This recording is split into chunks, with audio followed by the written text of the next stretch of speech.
ડભોઈ તાલુકાથી પસાર થતી ઢાઢર નદીમાં ઘોડાપુર આવતા 7 ગામ ડંગીવાડા, નારણપુરા, વીરપુરા, બંબોજ, પ્રયાગપુરા, કબીરપુરા, મગનપુરા, સુવાલજા સંપર્ક વિહોણા બન્યા હતા। દર ચોમાસામાં 7 ગામોમાં પાણીના કારણે લોકો હેરાન પરેશાન થઈ જાય છે।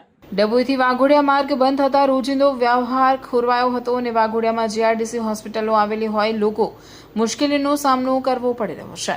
ડાંગીવાડા ગામમાં પણ પાણી ફરી વળતા જળબંબાકારની સ્થિતિ સર્જાતા રોજિંદા વ્યવહારમાં મુશ્કેલી ઊભી થતા લોકો મુશ્કેલીનો સામનો કરી રહ્યા છે।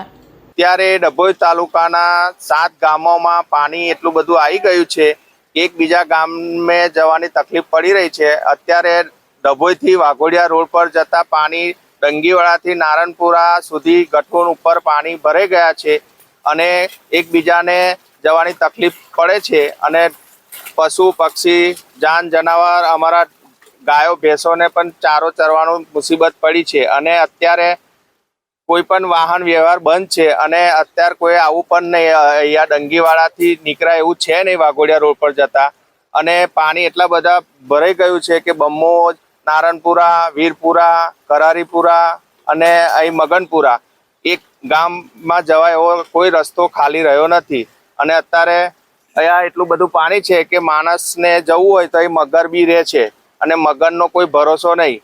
અત્યારે અમારી નદીમાં લગભગ 25 થી 30 મગર રહેતા હતા, એ બધા નીકળી પડ્યા છે, તે જોવા મળે છે અત્યારે પાણીમાં। એટલા માટે મારી એટલી વિનંતી છે કે કોઈ પણ માણસને અહીંયા નીકળવું નહીં। જય હિન્દ, જય ભારત।